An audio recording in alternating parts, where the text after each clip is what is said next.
Welcome back. Quickly, stuffed animals, each one represents an eye. As you know, you get a total of 6 eyes if the movie is good enough.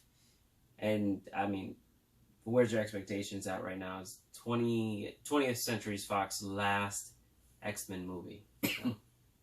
But each eye is represented by a stuffed animal. Let's see how many eyes this movie gets. Dark Phoenix. Not X-Men Dark Phoenix. No, Dark Phoenix. Dark Phoenix. Dark Phoenix. Dark Phoenix. What do we got here? So, in jumping into the story of Dark Phoenix, it's about a girl who becomes an emotional wreck. It's accurate. And throws temper tantrums. Very, very accurate. Very accurate. Jean Grey, played by Sophie Turner, which I love Sophie Turner. I do. Really too. It's just she wasn't able to act in this movie. Nope. And it's not her fault. No, it's not her fault. There was no. I don't know what happened to the writers, but there was no writing. There was nothing to her character. She could not act. The only thing she could do is cry. That's how she was written to do. Yeah. Cry and be angry. So dive in just a little bit, and maybe with the other characters, with the other actors, Joe. With the other actors, I love the cast of these new movies. James McCoy, who plays as Professor X. He's probably in my top 10 male actors. Michael Fassbender, also, he plays as Magneto. I think he's a great actor. I think he does a fantastic job. Jennifer Lawrence, I'm not going to say she's a great actor, but she's very known and she does a good job sometimes. Nicholas Hoult, if you don't know who Nicholas Hoult is, he was in Mad Max. He played as one of the skinheads in Mad Max. He also played in that zombie movie. It was like a rom-com love zombie movie where he comes Warm back Bodies? to Warm Bodies. Yeah. He's the guy from Warm Bodies. Yes. They're good actors. I think all of them are great actors. I haven't seen a movie from them where I'm like, yo, they're doing such a bad job. They're all very known actors as well. So I think in the perspective of their acting, I think they did a good job. However, there were scenes where you knew it wasn't them doing bad acting, it was just a bad scene. Yeah. So that's throughout this movie. That's like the common thing. This movie was frustrating to me. One, as someone who's watched every single X-Men movie they've come out with, and fairly enjoyed them. Like, even X3. Like, I enjoyed all the movie to a certain extent. X3 was by far the worst. And I wouldn't watch it again, but I still enjoyed all of them. I enjoyed, one of my favorite ones was Days of Future Past, because it takes the old X-Men with this new class, and it was just frustrating watching this, and later on, after the movie, I actually started realizing the merger's done, like Disney bought. yeah, like it's done. Movies. It's done, exactly. And they said that Kevin Feige is now in control of X-Men. So what I'm thinking is, and this is just theory, and yes, I heard it online, but they probably didn't care at this point. No, of course they didn't care.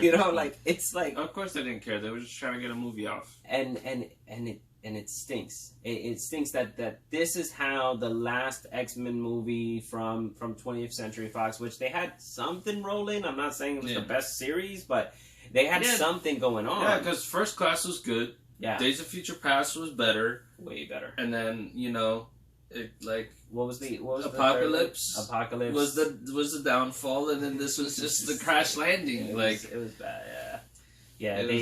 I got bored halfway through, because literally all you're seeing is Jean cry, and then something happens, and then she goes off and cries, and something happens, she goes off and cries, and that was just frustrating. I literally got bored halfway through the movie, and you shouldn't get bored in an X-Men movie. Yeah, like everybody has powers, everybody's fighting, and the powers of the people, if you know like how powerful certain characters are in the movie, there were certain parts where, you know, they were fighting somebody and they were struggling, which they shouldn't have, because that person shouldn't be struggling because of how powerful they are. Yeah. So and they did that a couple of times. Yeah, and it's not like they're new to fighting. Like, Yeah. you know, they're experienced. In the beginning of the movie, you can tell they make it clear. So this train wreck.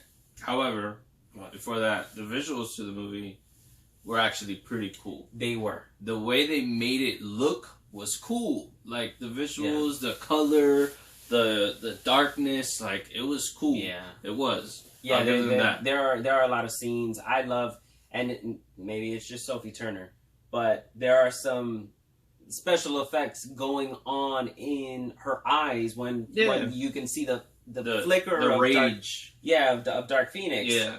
Which it's just frustrating because in Apocalypse she had Phoenix powers. Yeah, that's what I'm saying. That's what I'm saying. It doesn't but make that's sense. the thing. It doesn't make sense. In the trailer, they don't show at all how she gets these powers. So when you see how she gets them, it's confusing. Yeah, it's just as an X-Men, like, okay, well, did it do its job? I don't even know what his job was. Yeah, it's an action adventure. There was no adventure. There was action. As an X-Men person, I'm not going to claim to be a fan or anything like that, but as someone who enjoyed the X-Men movies, let's just stick to that. And know how it was going and what track it was, it completely derailed. And I can hate this movie very easily. I can hate it. As just a regular movie goer, let's just say I love going to the movie. I'm a common eye right now. I'm just watching the movie. The movie wasn't good. It just wasn't good for me. So it's not worth it for me. For you? No, I don't think it's worth it as well. I already had bad expectations for Dark Phoenix. Like when I saw the trailer, I had bad expectations. Yeah. And my friend was like, "Oh, I can't wait to see this movie," and I was like, I'm pretty sure it's gonna be like trash, honestly. And he's like, "Think so? You know, this and that." And then Rotten Tomatoes came out with their review, and they put it at 20%, and I was like, I'm not surprised. Yeah. If the visuals didn't look as cool as they were, this movie would have been. I probably would have left the theater, to be honest. Yeah. I probably would have. Yeah. It was not well. I think the best part of this movie was the resilience of Jean Grey's makeup, because all the crying she does and that eyeshadow just stays on point. That's the best thing. Like, she put on waterproof makeup. I'm telling you, waterproof makeup. So there you have it. How many eyes? I can easily say one, but I think we agreed with two. That's it. Trash. That's it. Don't waste your time on it. Maybe when it comes out on DVD, maybe just to finish it, because if you want to get it on Redbox, you watched all of them, so this is the final one. If you can find it real cheap, maybe. But look, I mean, it's not even sending them a message at this point, because they don't care. They made the movie. They made the movie, and that was it. And they sold the property. So I can't wait to see what Disney does. Yeah, with this. I can't wait to see what Disney does with X-Men as well. I can't wait to see a young Wolverine. I can't wait to see it all. It's gonna be an interesting decade.